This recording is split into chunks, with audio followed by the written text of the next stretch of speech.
بسم الله الرحمن الرحيم شهر رمضان الذي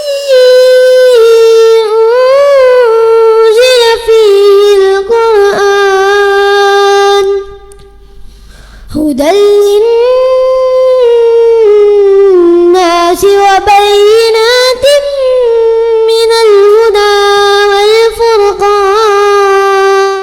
அஸ்ஸலாமு அலைக்கும் வரஹ்மத்துல்லாஹி வபரகாத்துஹு. இனியத்திற்குரிய இல்லாமல்ல அல்லாஹு ஜல்ல ஷானஹு தஆலாவின் நல்லடியார்களே, அல்லாஹுடைய மிக பெரும் கிருபையினால் புனிதமிகு ரமலானிலே அதன் 2ஆம் பகுதியை அடைந்த நாம் இந்த இரவில் அவனை வணங்கி இன்னும் பகலில் நோன்பு நோற்று சுவனத்தை எட்டிவிடும் வேண்டும் என்ற உயரிய நோக்கத்தில் நாம் இங்கே குழுமி இருக்கிறோம். இவ்வேளையில் நபிகள் பெருமானார் ஸல்லல்லாஹு அலைஹி வஸல்லம் அவர்கள் மீதிலும் அவர்களை பின்பற்றி வாழ்ந்தவர்கள் மீதிலும் வாழுகின்ற நம் அனைவரின் மீதிலும் இறைவனின் சாந்தியும் சமாதானமும் என்றென்றும் நின்று நிலவட்டுமாக என்று பிரார்த்தித்து எனது உரையை துவங்குகிறேன். அன்பிற்குரியவர்களே, பெண்ணியத்தின் கண்ணியம் காக்கும் இஸ்லாம் என்ற தலைப்பின் கீழ் கடந்த 4 நாட்களாக தகவல்களை பார்த்து வருகிறோம். அந்த வகையிலே நேற்றைய தினம் ஒரு பெண் மணமுடிக்கப்பட்டால் பெரும்பாலும் அங்கேதான் அவளுடைய சுதந்திரத்தை இழந்து விடுகிறாள். ஆனால் திருமணம் ஆன பிறகாக அவளுக்கு கண்ணியம் கூட்டும் வகையில் இஸ்லாமிய மார்க்கம் அவளை பேண சொல்கிறது என்கிற தகவல்களை எல்லாம் நாம் பார்த்தோம். அதன் தொடர்ச்சியாக கணவன் மனைவியை பொறுத்தளவிற்கு எப்படி நாட வேண்டும், ஒரு பெண்ணை அவன் மனம் முடித்து விட்டால் அவள் மீது இவனுக்கு இருக்கிற உரிமை என்ன என்று பார்த்தால், அவள் உன்னிடம் அடைக்கலமாக இருக்கிறாய் என்பதை தவிர வேறு உரிமை இல்லை என்கிறார்கள் நபிகள் பெருமானார். திருமறை குர்ஆனில் சொல்லும் பொழுது, சிலரை விட சிலரை நாம் உயர்த்தி வைத்திருக்கிறோம், உங்களுக்கு அவர்கள் செலவிடுகிறார்கள் என்பதனால் அவர்களுக்கு நீங்கள் கட்டுப்படுகிறீர்கள், அவ்வளவுதான். நாம் செலவிடுகிறோம். ஆகவே ஆண்கள் அர்ரிஜாலூன கவ்வாமூன அலன் நிசா, பெண்களை ஆண்கள் நிர்வாகம் செய்பவர்கள் என்று குர்ஆன் சொல்கிறது. நாம் ஒரு நிர்வாகியாக இஸ்லாம் ஆண்களை என்ன செய்கிறது, நீ நிர்வாகம் செய். ஒரு நிர்வாகி எப்படி இருப்பார்? தன்னுடைய அலுவலக இடங்களிலே, தான் பணி செய்யக்கூடிய இடங்களிலே, தான் ஆளுமை செய்கிற இடங்களிலே அவர் எப்படி ஒரு நிர்வாகியாக இருப்பார்? தனக்கு கீழ் இருப்பவர் தன்னுடைய வேலையை செய்ய வேண்டும், அதே வேளையில் அதற்கான ஊதியத்தை நான் கொடுக்க வேண்டும், அவரவர் இருக்கக்கூடிய இருக்கைக்கான மதிப்பை நான் கொடுக்க வேண்டும். நான் ஒரு நிறுவனம் வச்சு நடத்துறேன், என்னிடம் ஒரு மேலாளர் இருக்கிறார், அந்த மேலாளருக்கு உரிய மரியாதையை அவர் எதிர்பார்ப்பார். அவர் சாதாரண ஆள் இல்லை, மேலாளர். ஒரு சாதாரண ஒரு பணியாளரை கூப்பிடுற மாதிரி மேலாளரை கூப்பிட முடியுமா? இங்க வாயா கூப்பிட முடியுமா? யாரையும் அப்படி கூப்பிடக்கூடாது, கண்ணியமா பேசுனது ஒரு பக்கம். அப்படி கூப்பிடக்கூடிய ஒரு இடத்திலும் கூட நான் ஒரு 50 பேர் 100 பேர் வேலை பார்க்குறாங்க, சாதாரண பணியாளர்கள், உடல் உழைப்பு செய்பவர்கள். ஆனால் தன்னுடைய மனதினால், தன்னுடைய கல்வியினால், அறிவினால் அந்த நபர்களை நிர்வாகம் செய்கிற ஒரு மேலாளர் இருக்கிறார் என்றால் அவரை சாதாரண பணியாளரை போல அழைக்க முடியுமா? அவருக்கு தனி இருக்க, அவருக்குன்னு சில கேபின் போட்டு கொடுத்து அவரை அழைப்பதே கொஞ்சம் மரியாதை எதிர்பார்ப்பாங்க. ஏன் நம்மளே எதிர்பார்ப்போம். அப்ப அப்படி என்றால் ஒரு நிர்வாகியை நீ எப்படி நடத்துகிறாய்? உனக்கு கீழ் இருப்பவர்களிடமிருந்து உனக்கு ஆதாயம் வேண்டும் என்றால் அவர்களை நீ எப்படி அழைக்க வேண்டும், அவர்களை வைத்து எப்படி பிழைக்க வேண்டும் என்று நீ உன்னுடைய பணி செய்யக்கூடிய இடத்தில் விளங்கி வைத்திருக்கிறாய். ஆனால் குர்ஆனில் அல்லாஹ் ரப்பல் ஆலமீன் சொல்லும் பொழுது அர்ரிஜாலுன கவ்வாமூன அலன் நிசா, பெண்களை ஆண்கள் நிர்வாகம் செய்பவர்கள், அவ்வளவுதான். அதை தவிர்த்து நீ ஆளுமை செய்பவன் அப்படி அல்ல. இது போக கணவன் மனைவி என்று அவ இருப்பது போக முதல்ல பரஸ்பரம் தேவை. இங்க பிரச்சனை எங்க வருதுன்னா, பெரும்பாலான வீடுகள்ல அம்மாக்கள் பிரச்சனை. அம்மாவை எப்படி ஹேண்டில் பண்றது, மனைவி எப்படி ஹேண்டில் பண்றது, அது ஒரு பெரிய சிக்கல் ஆண்களுக்கு. ஏனென்று சொன்னால் தாய் என்பவள் ஒரு கட்டத்திற்கு மேலே என்ன செஞ்சிருவாங்க, பயப்பட ஆரம்பிச்சிருவாங்க. நானும் ஒரு மனைவியா இருந்தேங்கிறதெல்லாம் மறந்து போயிடும். அவங்களும் ஒரு மனைவியா தான் இருந்திருப்பாங்க, தன்னுடைய கணவர்கிட்ட என்ன எதிர்பார்க்கணுமோ அதை எதிர்பார்த்திருப்பாங்க. ஆனா தன்னுடைய மாமியார் என்ன செஞ்சிருப்பாங்க, அதுக்கு தடையா இருந்திருப்பாங்க பெரும்பாலும். அதெல்லாம் மறந்துடும் அவங்களுக்கு. அப்படி ஒரு சிந்தனையே இருக்காது. நான்லாம் எப்படி இருந்தோம் தெரியுமா அப்படின்னு சொல்லி மருமகள் மகனோடு பேசுவதற்கோ பழகுவதற்கோ நம்முடைய நாடுகளை போன்ற இடங்கள்ல அவங்களுக்கு ஒத்துக்காது. இப்ப ஆண்மகன் என்ன பண்ணுவான், ஒண்ணு தாய் பக்கம் சாஞ்சிருவான்.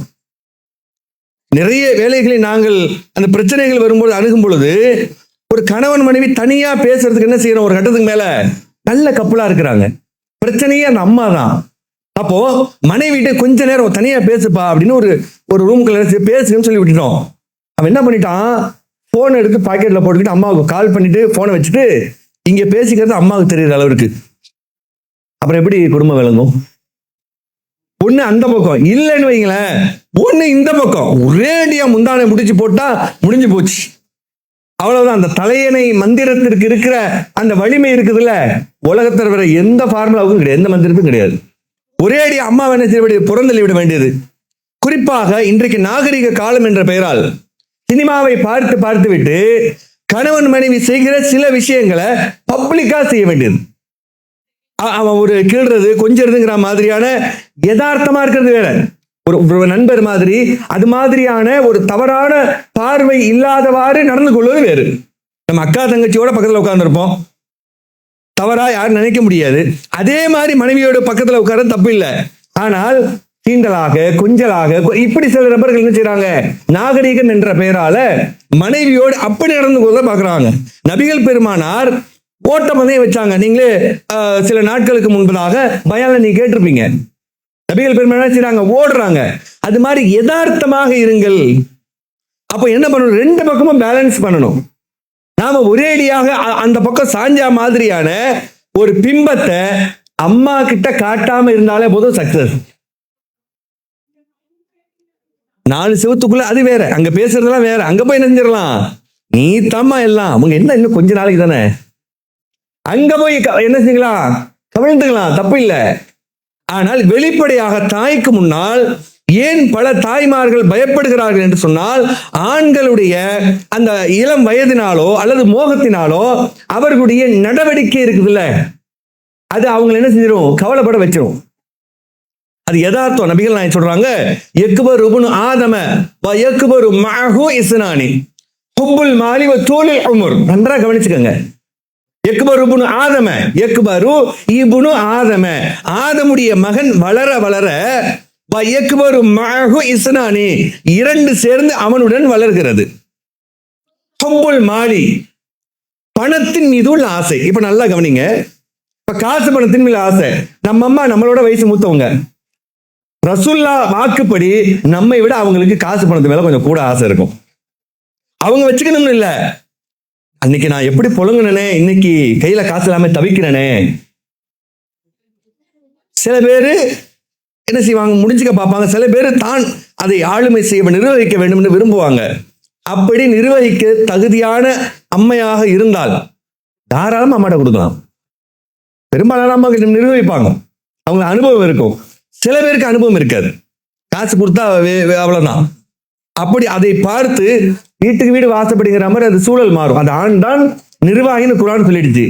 சரியான நிர்வாகி அதற்கு தக்கன போல என்ன செய்யணும், தன்னுடைய நிர்வாகத்தை கொண்டு போகணும். அப்போ நபிகள் நாயகம் சொன்ன மாதிரி ஹுப்புல் மாலி, பொருளாதாரத்தின் மீது உள்ள ஆசை கொஞ்சம் வளர வளர பாருங்க. நம்ம 10 வயசா இருக்கப்ப என்ன ஆசைப்பட்டிருப்போம், பெரிய கேக்குக்கு ஆசைப்பட்டிருப்போம், சின்ன சாக்லேட் பெரிய சாக்லேட் ஆசைப்பட்டிருப்போம். அது 100 ரூபாயா தான் இருக்கும், இல்ல 50 ரூபாயா இருக்கும். இன்னைக்கு ஒரு 500 ரூபான்னு வைங்களேன். வளர்ந்ததுக்கு அப்புறம் என்னவாகும், ஒரு NS 200 KTM அப்படி இப்படி ஒரு லெவல் 2 லட்சம் 3 லட்சம் அப்படி இருக்கும். இன்னும் வளர்ந்து போயிட்டோம்னு வச்சுங்களேன், டார்கெட்டே வேற மாதிரி இருக்கும். வீடு வாசல், இன்னும் கொஞ்சம் ஒரு பிசினஸ், ஏதாவது நிலம் தோட்டம் துறவு, நிரந்தர வருமானம், சீக்கிரனுக்கு போயிடும். இப்போ மனுஷன் வளர வளர இந்த பொருளாதாரத்தின் மீது ஆசை இருக்குல்ல, வளர்ந்துகிட்டே இருக்கும். இது அம்மாவுக்கும் வளரும். நீண்ட நாள் வாழ வேண்டும் என்ற ஆசை. இதுக்கு யார் பெரும்பாலும் சலைச்சவங்க கிடையாது. ஒரு ஏஜ் ஆச்சுன்னு வச்சுங்களேன், அந்த 40 வயசை கிராஸ் பண்ணிட்டாலே இன்னைக்கு எவ்வளவு காலத்துக்கோ அப்படிங்கிற வார்த்தையை புழங்க ஆரம்பிச்சிருவோம். அப்போ நம்ம விட வயசானவங்க என்ன ஆகும், இன்னும் கொஞ்ச நாள் நம்ம வாழ்ந்துடணும், நம்ம பேர பிள்ளைங்களை எப்படியாவது கல்யாணம் பண்ணி பார்த்துடணும் அப்படி ஆசை வரும். பேர பிள்ளைங்க கல்யாணம் ஆயிட்டாங்கன்னு சரிதான், அடுத்த அவனுடைய பிள்ளைய பார்க்கணுங்கிற ஆசை வந்துகிட்டே தான் இருக்குமே ஒழிய சரி போய் சேருமா வாய் தான் சொல்லும், மனசுக்கு சொல்லாது. ஏன்னா ரசூலா சொல்றாங்க, இப்ப இது ரெண்டும் நம்மை விட நம்முடைய தாய்க்கோ தகப்பனுக்கோ தான் முதல்ல. ஏன்னா வயது ஆக ஆக இந்த இரண்டும் வளர்கிறது ரசூலா சொல்றாங்க. அப்படின்னா அவங்களுக்கு ஆகும், நம்மளை கவனிக்காம விட்டுருவானோ, பொண்டாடி பிள்ளைன்னு இப்படியே செல்லமா இருந்துட்டு இருக்கிறவன் நமக்கு நாளைக்கு ஏதாவது வயசு உடம்பு சரியில்லைன்னா நம்மளை கவனிக்காம விட்டுருவானோ அப்படிங்கிற பயம் வந்துகிட்டே தான் இருக்கும்.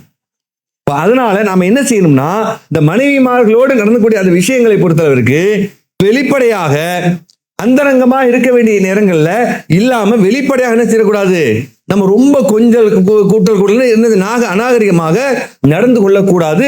அதை நாம் புரிந்து கொள்ள வேண்டும்.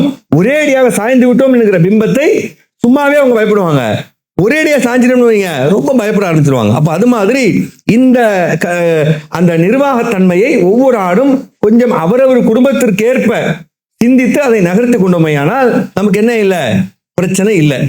மார்க்கம் இருந்தா எதுலையும் பிரச்சனை இல்லை. அம்மாவும் விளங்குவாங்க, மனைவியும் விளங்குவாங்க. அம்மா கிட்டேயோ அந்த பக்கம் மார்க்கம் இல்லைன்னா பெரிய கஷ்டம் தான், விளங்கிக்க மாட்டாங்க.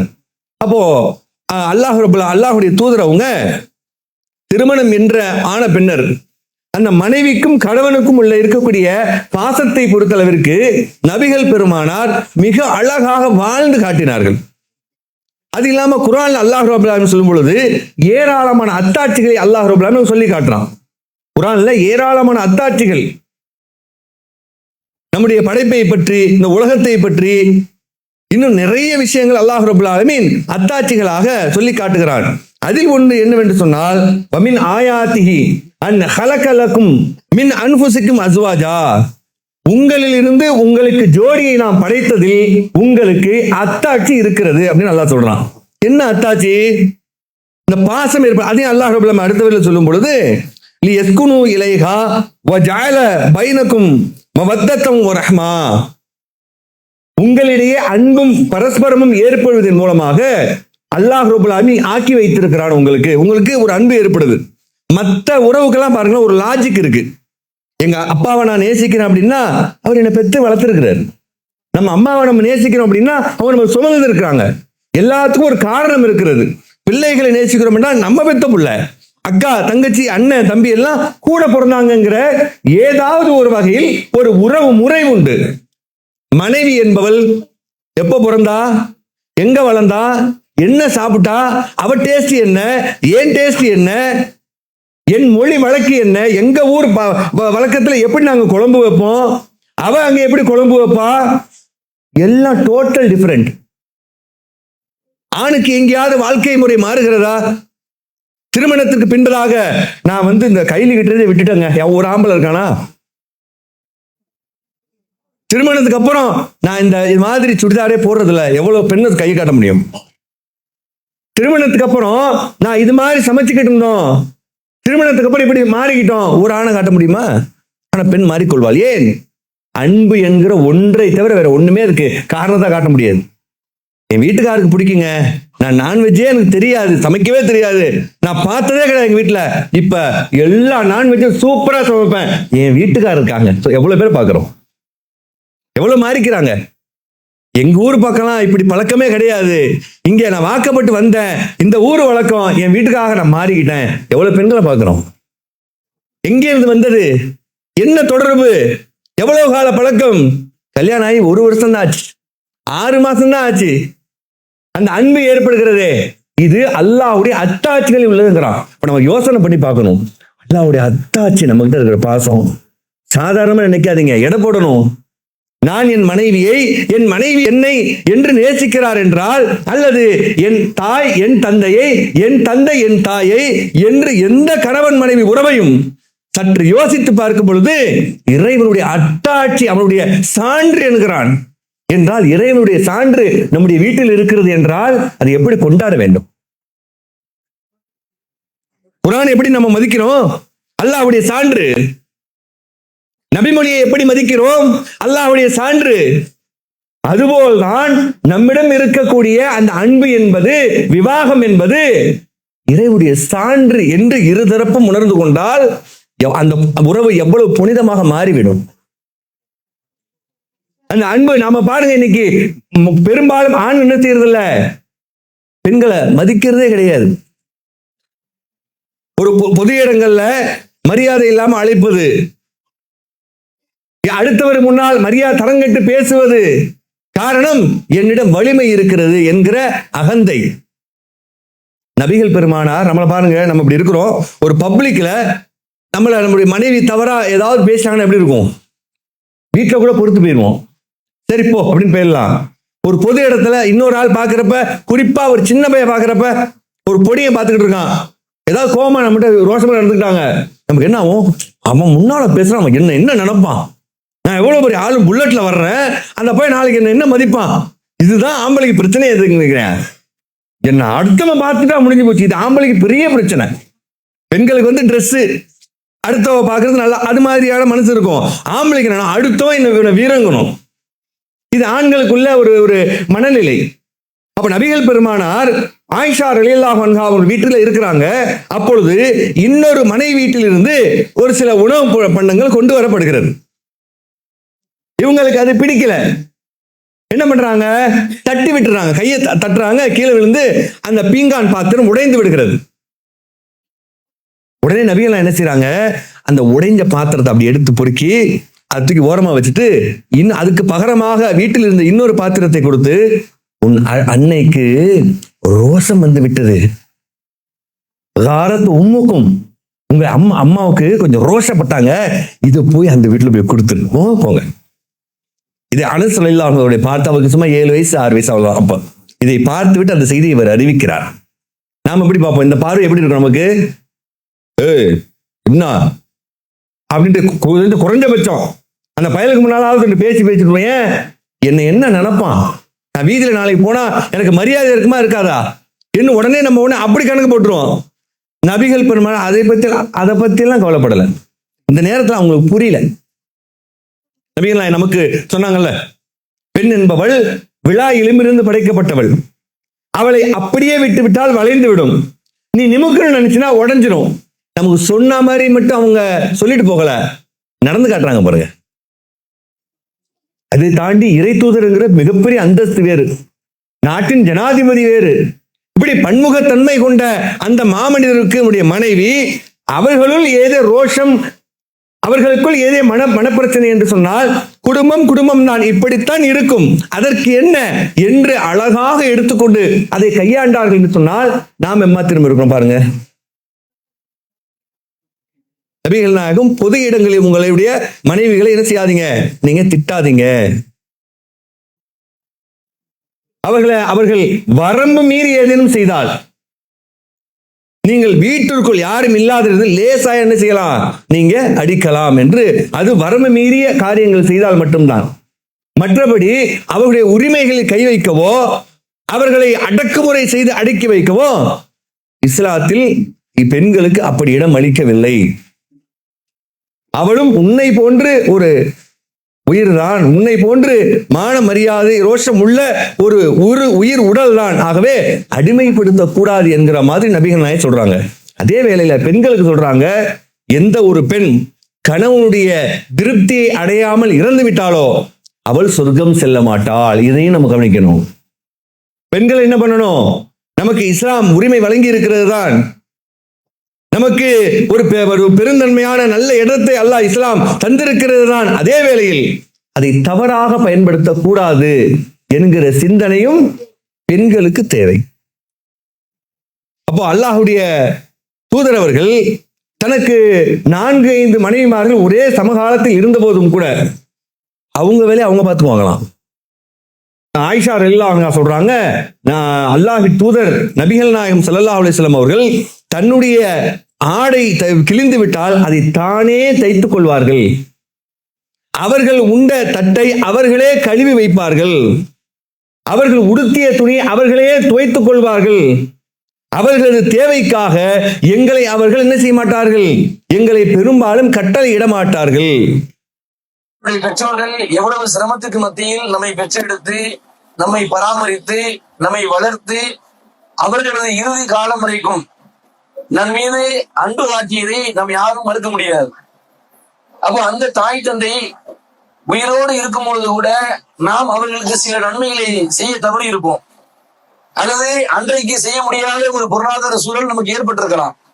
ஆனால் அதையெல்லாம் சரி செய்கிற வகையில நாம் நம்முடைய தாயின் பெயரிலோ அல்லது தந்தையின் பெயரிலோ அல்லாஹ்வுடைய ஆலயம் அமைவதற்காக நீங்கள் உங்களது பொருளாதாரத்தை கொடுத்தால், நாம் செய்கிற இந்த பொருளாதாரம் அவர்களே அல்லாஹ்வின் புறத்தில் உயர்த்தி விடுகிற சுடகத்தின் பால் நகர்த்துகிற ஒரு கேடயமாக இருக்கும். அதற்கு இன்ஷா அல்லாஹ் நாம் ஒவ்வொருத்தரும் இயன்ற அளவுக்கு ஒத்துழைப்பை கொடுப்போம். உங்களது தவறிவிட்ட உங்கள் தாய்க்கோ தந்தைக்காகவோ நீங்கள் அல்லாஹ்வின் பாதையில் தர்மம் செய்து அதை அவர்களுக்காக நீங்கள் நிகழ்த்திட வேண்டும் என்று கேட்டுக்கொள்கிறோம். உங்கள் அஸ்னான் மல்டி ஸ்பெஷாலிட்டி பல் மருத்துவமனை பல் மற்றும் வாய் சம்பந்தப்பட்ட அனைத்து விதமான நோய்களுக்கும் எங்களிடம் சிறப்பு சிகிச்சை அளிக்கப்படும். அஸ்னான் மல்டி ஸ்பெஷாலிட்டி பல் மருத்துவமனை, கலெக்டர் அலுவலகம் அருகில், நாகர்கோவில். நீங்கள் அனாதை குழந்தைகளை ஆதரிக்க விரும்புகிறீர்களா? தந்தை இழந்து தரமான உணவின்றி, நல்ல உடைகளின்றி, சரியான வழிகாட்டுதலின்றி அனாதைகளாக வாழும் இந்த குழந்தைகளுக்கு உதவும் கரங்கள் தான் தாருல் இல்ம் உதவும் கரங்கள். அல்லாஹ்வின் உதவியால் 2010 10 குழந்தைகள் என்று ஆரம்பிக்கப்பட்ட இந்த உதவும் கரங்கள் சமூகத்தில் கவனிப்பாரற்று அதிகரித்து வரும் அனாதை குழந்தைகளை கருத்தில் கொண்டு தற்போது 160 குழந்தைகளுக்கு மேல் பொறுப்படுத்தி செயல்பட்டு வருகிறது. இவர்களின் கண்ணீரை துடைத்திட நீங்கள் தாராளமாக உதவுங்கள். உங்கள் ஜகாத் மற்றும் சதக்காவை அனுப்ப வேண்டிய முகவரி தாருல் இல்ம், நம்பர் 64, பார்த்தசாரை தெரு, பழைய வண்ணாரப்பேட்டை, சென்னை 21. Website darulilmhh.com. தொடர்புக்கு 9840725020 9600055060. சுத்தமான பசும்பாலில் செய்யப்பட்ட பன்னீர் மற்றும் குல்ஃபி இப்போது உங்கள் அருகில் உள்ள கடைகள் மற்றும் சூப்பர் மார்க்கெட்டுகளில். சிவகங்கை மற்றும் ராமநாதபுரம் மாவட்டம் முழுவதும் டீலர்கள் வரவேற்கப்படுகிறார்கள். அது போக பாராட்டுவாங்களாம். ஒரு தடவை சாப்பாடு, அதாவது ரொட்டி கொண்டு வந்து வச்சிருக்காங்க. ரொட்டினா எப்படி நம்ம சாப்பிட்ற மாதிரி சாப்பிட்டாலாம் இருக்காது. இந்த 3 வரலாம் வைக்க முடியாது, 2 பேரும் சேர்ந்து தான் இழுக்கணும். ஏன்னா அந்த உமியை மட்டும் எடுத்துட்டு அந்த ரஃபா உள்ள மாவுல தான் ரசூலுல்லாஹ்வுடைய வாழ்க்கை அப்படிதான் இருந்தது. என்ன அதுக்கு ஏதாவது வேணுமே, லிக்விட் தொட்டுக்க வேணுமே அப்படின்னு பார்த்தா வினிகர் இருக்கு. நாம வினிகர் எதுக்கு யூஸ் பண்றோம்? சமைக்கிறவங்களுக்கு தெரியும். கொஞ்சம் வினிகர் ஊத்திட்டா நிறைய வச்சு கட்ட முடியாது பிரியாணியை, கொஞ்சம் திகட்டும். அதுக்காக என்ன செய்வாங்க, இந்த சமையல் செய்யறவங்க வினிகர் 2 பாட்டில் எழுதுவாங்க. பிரியாணிக்கு செய்யறப்போ அந்த வினிகர் எதுக்குன்னா, ரொம்ப வச்சு ஒரு சர்வே சாத்திடுவான், ஒருத்தன் ஒரு படி தின்னுடுவான். இந்த வினிகர் ஊத்தினா அவளை சாப்பிட முடியாது, திகட்டும். அத நபிகள் நாயகத்துக்கு உணவிற்கு அந்த ரொட்டிக்கு தொட்டுக் கொள்வதற்காக கொண்டு கொடுக்கப்படுது. ரசூலுல்லாஹ் பிச்சு அதை தொட்டு சாப்பிட்டுட்டு, அடடே இந்த குழம்பு ருசியாக இருக்கிறதே. என்னைக்கா நம்ம சொல்றோமா? மனைவி கிட்ட நம்ம கிட்ட என்ன எதிர்பார்ப்போம்னு நினைக்கிறீங்க? உலகத்துல சொல்லுவாங்க, பெண்கள் பீரோ திறந்து அவ்வளவு புடவை இருக்கு, ட்ரெஸ் வாங்குவாங்க, நகைக்கு ஆசைப்படுவாங்க, எல்லாம் ஆசைப்படுவாங்க. அதுவெல்லாம் கணவன்கிட்ட கிடையாது. நம்ம நினைக்கிறோம் உலகத்துல அப்படி சொல்றாங்க. இப்படி சொல்லி சொல்லி சொல்லி சொல்லியே பெண்களை கீழே மட்டம் தட்டுவது ஒரு விதமான ஒரு போக்கு. ஆனால் பெண்கள் கணவனிடம் எதிர்பார்ப்பது பெருசா என்ன நினைக்கிறீங்க? திருப்தி, அந்த பாராட்டு தான். நீங்க பாராட்டினீங்கன்னா போதும், சூப்பரா இருந்துச்சுமா நீ செஞ்ச அந்த உணவு, அடாடா நாக்குல அப்படியே நிக்குதுன்னா போதும், நீங்க மறந்துடுவீங்க. 10 வருஷம் கழிச்சு அவங்க மனசுல நிக்கும். சொல்லுவாங்க, அன்னைக்கு சொன்னீங்க இல்லைங்க, அதே மாதிரி இன்னைக்கு வச்சிருக்கேன் அப்படிம்பாங்க. நீங்க என்னைக்கோ சொல்லியிருப்பீங்க, ஒருவேளை சும்மாச்சுங்க அடிச்சு விட்டு நல்லா இல்லாம சொல்லிட்டு திரும்பவும் வந்துடும், அந்த பிரச்சனையும் வந்துடும். அப்ப நபிகள் பெருமானார் என்ன செய்யறாங்க? பாராட்டக்கூடியவங்களா இருக்கிறாங்க. இதுவா நன்றாக இருக்கிறது, அருமையாக இருக்கிறது, யா ஆயிஷ் அப்படி கூடுவாங்களாம். எப்படி கூடுவாங்க? யா ஆயிஷ், ஆயிஷா என்கிற வார்த்தையை சுருக்கி ஆயிஷ்னு கூப்பிடுவாங்களாம். அப்ப அது போன்ற அழைத்தல், அன்பாக அழைப்பது. மனைவியை சில பேர் வாங்க போங்கன்னு கூப்பிடுறதில்ல, கூப்பிடலாம், தப்பு கிடையாது. வெளியில போனோம்னா ஒரு பொது இடங்களில் பேசுறோம்னா, வாங்க பாத்திமா இங்க வாங்க, ஆயிஷா இங்க வாங்க, அப்படி கூப்பிடலாம், தப்பு கிடையாது. அப்படி கூப்பிட்டா பிள்ளைகள் பார்த்தீங்கன்னா பெரும்பாலும் தகப்பனை வாங்க போன்னு கூப்பிடும். நீ வீடுகளில் பாருங்க, தகப்பனை நம்மள என்ன செய்யும், பிள்ளைங்க வாங்க வாங்க தா, வாங்க வாப்பா, வாங்க அப்பா அப்படி பேசுவோம். அம்மா மட்டும் வாப்போன்னு தான் பேசும். என்ன காரணம் நினைக்கிறீங்க? அவங்க வாங்க போங்க நம்மளை கூப்பிடுவாங்க, தாய்மொழியை அப்படியே பிடிச்சிக்கிட்டு நம்மள்ட்ட வாங்க போங்கன்னா நம்மளை கூப்பிடுவான். அது அம்மா வா, அது உரிமைதான், பெரிய தவறுலாம் இல்லை, அது தமிழ் வழக்கம். ஆனால் என்ன காரணம்னா, நாம வாப்போன்னு கூப்பிடுறோம்ல, இங்க வா அப்படிமா, அவன் என்ன பண்ணுவான், ஓ வாப்பன்னு கூப்பிட போட்டு இங்க வாமா அப்படிமா. நம்ம வாங்க பொங்கன்னு கூப்பிட்டு பாருங்க, ஆட்டோமேட்டிக்கா அது ஒரேடியா பாய் வந்து கோல் அந்த பக்கம் அடிக்கிறேன்னு நினைக்காதீங்க. இதான் அர்த்தம். மனைவியை நாம் மரியாதையாக நடத்தும் பொழுது குடும்ப உறவுகளுக்குள்ளும் ஒரு மரியாதை கண்ணியம் இருக்கும். நாம கண்ணியமா நடத்தும் பட்சத்துல நம்ம உறவுக்காரங்க என்ன பண்ணுவாங்க, ஒரு கண்ணியம் கொடுப்பாங்க.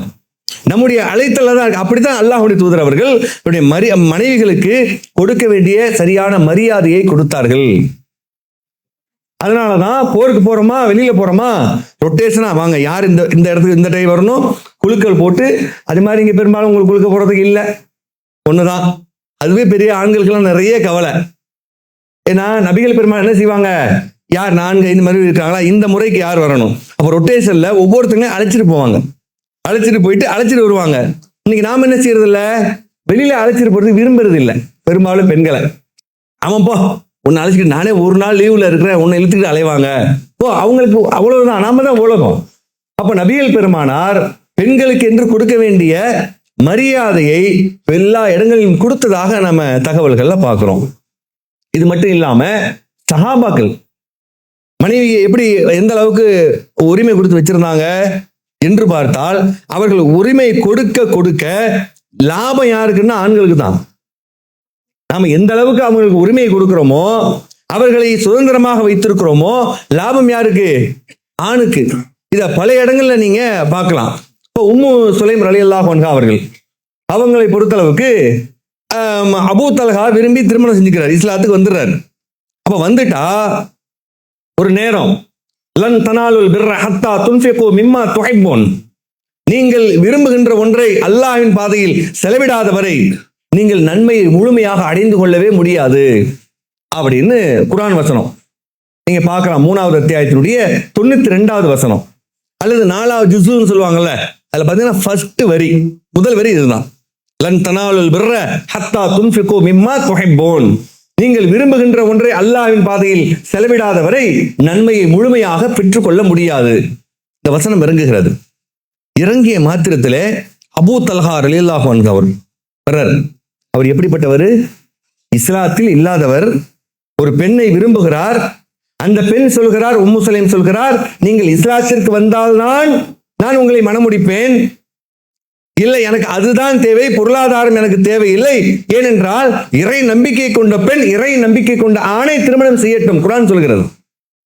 அதை விட இறை நம்பிக்கை கொண்ட ஆணை விட வேறு ஆண் எந்த அளவிற்கு உங்களுக்கு கவர்ந்தாலும் சரியே, இறை நம்பிக்கை கொண்ட ஆணே சிறந்தவன். அதே போல பெண்களை பற்றியும் சொல்கிறது. இந்த வசனத்தின்படி அன்னை உம்மு சுலைம் ரலியல்லாஹு அன்ஹா அவர்கள் அபூ தல்ஹா ரலியல்லாஹு அன்ஹு அவர்களை திருமணம் செய்து கொள்கிறார். இஸ்லாத்துக்கு வந்தவர், அவ்வளவுதான் நம்ம பார்வையில.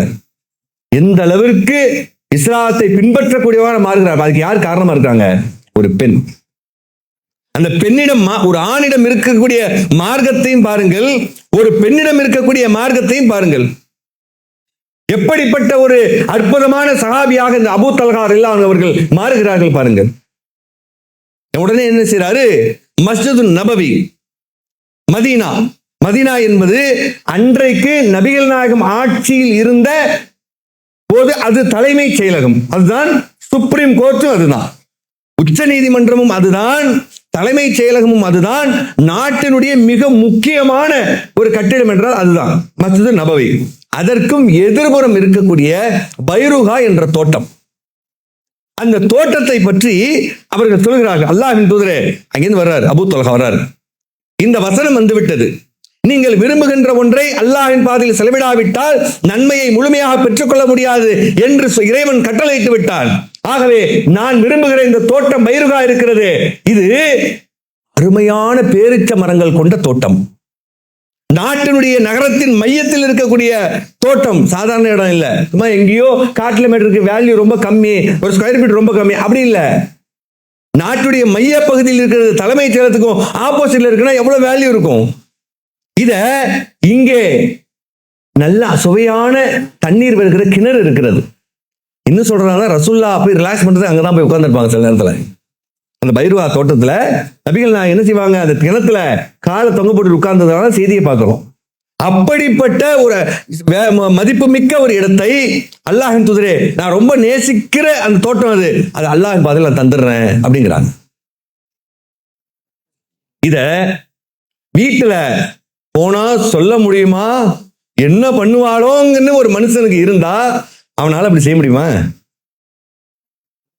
ஐயா வீட்டுல போனா அவ்வளவுதான். ஐயா சோத்துக்கு தண்ணிக்கு வழி இல்ல, நீ பாட்டு இப்படி போட்டு வந்தீங்கன்னா நான் என்னையா பண்றதுன்னு சட்டையை பிடிச்சி கேட்கக்கூடிய ஒரு பெண்ணாக இருந்தா ஒரு ஆண் மகனால இப்படிப்பட்ட ஒரு தானத்தை செய்ய முடியுமா? அப்ப அவனுடைய பலம் யாரு? அந்த பெண் தான். என்னுடைய மனைவி இதை வரவேற்பாள்.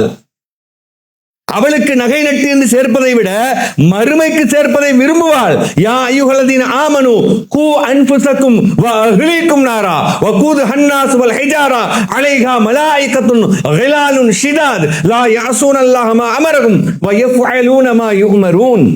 நம்பிக்கை கொண்டோரே, உங்களையும் உங்கள் குடும்பத்தாரை நரக நெருப்பிலிருந்து காத்துக் கொள்ளுங்கள். அவருடைய எரிபொருள் மனிதர்களும் கற்களும், அதன் மீது கடுமையும் கொடூரமும் கொண்ட வானவர்கள் இருப்பார்கள். அவர்கள் அல்லாஹ் சொன்னதை செய்வார்கள், மாறு செய்ய மாட்டார்கள். கடுமையும் கொடூரமும் உள்ள வானவர்கள் இருப்பார்கள்.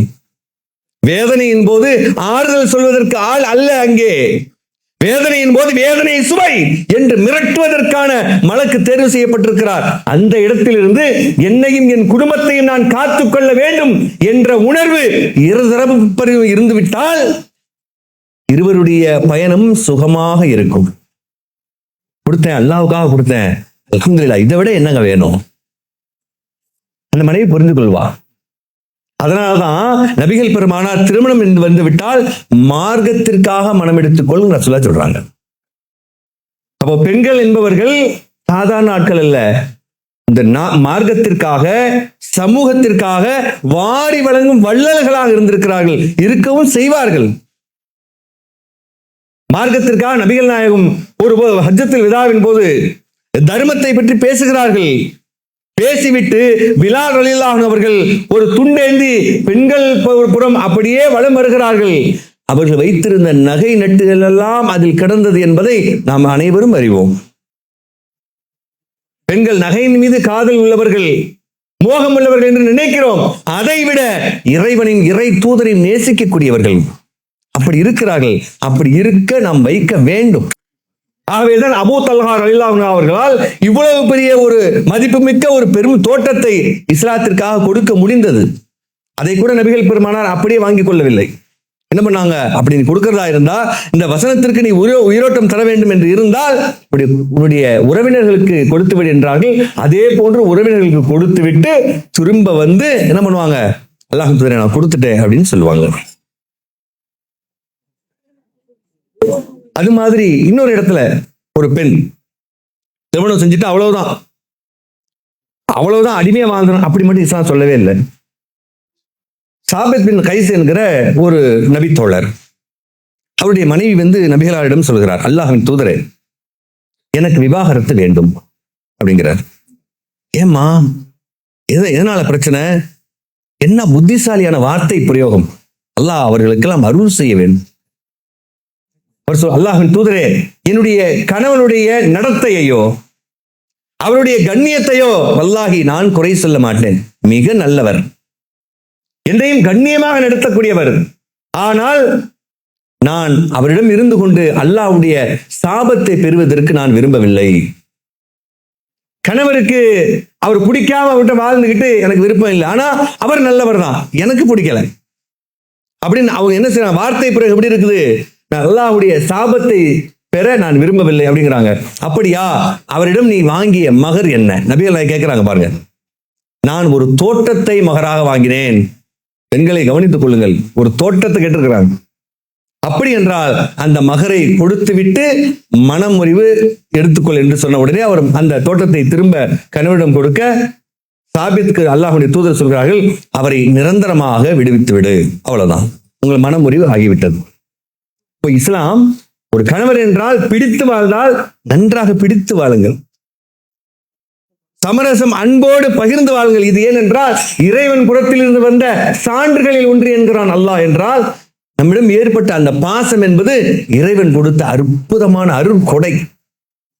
மற்ற உறவுகள்லாம் ஏதோ ஒரு வகையான தொடர்பு உண்டு.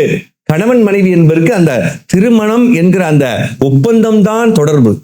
அதிலே இவ்வளவு பாசம் ஏற்பட்டது என்றால் அப்ப அதை நம்ம எப்படி பார்க்கணும்?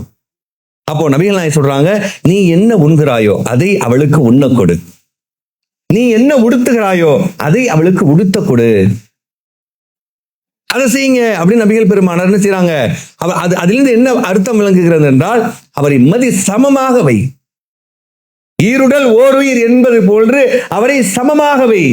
என்னை மட்டும் நான் கண்காணித்துக் கொள்வேன், உன்னை பற்றி அக்கறை இல்லை.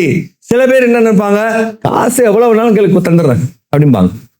எவ்வளவு வேணாலும் தந்துடுறேன், காசப்படி என்ன ஆள விடு அப்படிம்பாங்க. அதுக்கு பேரு அன்பு இல்லை. அத நம்ம தப்பா விளங்கிட்டோம். அப்படி கொடுத்து அன்பை எங்கேயாவது வாங்க முடியுமா?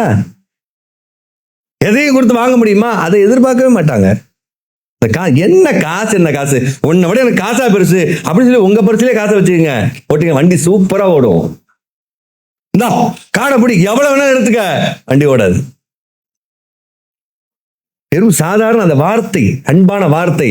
இன்னும் சொல்ல போனால் பொதுவாகவே அல் கலிமத்து தையிபத்து சதகா, நபிகள் நாயகம் சொல்றாங்க, நல்ல வார்த்தை என்பது தர்மமாகும்ங்கிறாங்க. பொதுவாகவே சாதாரண நல்ல வார்த்தை இருக்குல்ல, எப்படிங்க இருக்கீங்க, நல்லா இருக்கீங்களா, சூப்பருங்க, அதெல்லாம் ஒன்னாவது அப்படிங்கிறோம்ல, இது சதக்கான்ற சொல்றாங்க.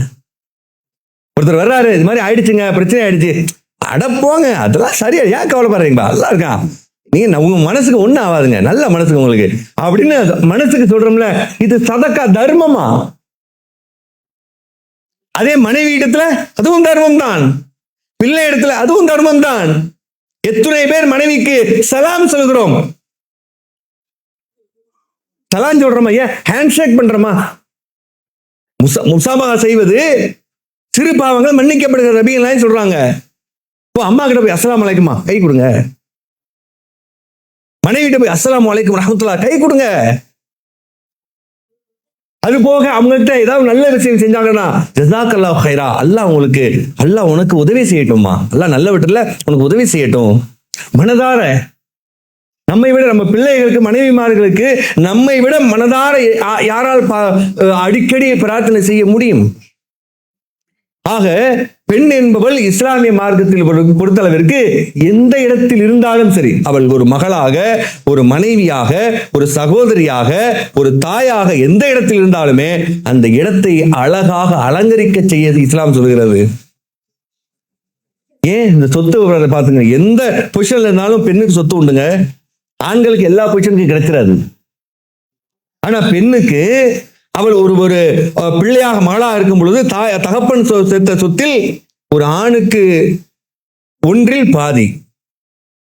அதே போல சகோதரன் இறந்து விட்டால், சப்போஸ் சகோதரனுக்கு, அண்ணன் தம்பி இருக்கிறான் ஒரு பெண்ணுக்கு, சகோதரனுக்கு வாரிசு இல்லைன்னு வைங்க, இந்த சகோதரி வந்துருவா, வாரிசு வந்துருவா, சொத்துரிமை உண்டு. கணவன் இறந்தால் மனைவிக்கு சொத்து உண்டு, பிள்ளை இறந்து விட்டால் தாய்க்கு சொத்து உண்டு. இப்படி பன்முகத்தன்மையோடு அவளுக்கு இவ்வளவு சொத்துரிமை கொடுக்கிறது என்றால் மதிப்பு மிக்கவள் அவள், நீ கொடுப்பதற்கு தகுதியானவள். இதெல்லாம் அது கருத்து, அதெல்லாம் அர்த்தம். அந்த அளவிற்கு இஸ்லாமிய மார்க்கம் பெண்ணை போற்றுகிறது. ஆகவே அந்த விதத்தில் நாம் நம்மிடம் இருக்கிற பெண்கள், அது நம்முடைய பிள்ளையாக இருக்கட்டும், நம்முடைய சகோதரியாக இருக்கட்டும், நம்முடைய மனைவியாக இருக்கட்டும், நம்முடைய தாயாக இருக்கட்டும், யாராக இருந்தாலும் அவர்களுக்கு கொடுக்க வேண்டிய கண்ணியத்தை கொடுத்தோமையானால் அதன் மூலம் நமக்கு சொர்க்கம் கிடைக்கும். அதே போல கணவனுடைய திருப்தியை அடைந்து ஒரு பெண் இருந்து விட்டாலே ஆனால் அதுவும் அவர்களுக்கு சொர்க்கம் கிடைக்கும். இப்படிப்பட்ட ஒரு நற்பாக்கியம் பெண்களை கொண்டு கிடைக்கிறது என்றால் அந்த பாக்கியத்தை பெறக்கூடிய நன்மக்களாக எல்லாம் அல்ல அல்லாஹ் ரப்பல் ஆலமீன் நாம் அனைவரையும் ஆக்கியருள் புரிவானாக. வாஹிரு தஅவானா அல்ஹம்துலில்லாஹி ரப்பில் ஆலமீன். அஸ்ஸலாமு அலைக்கும்.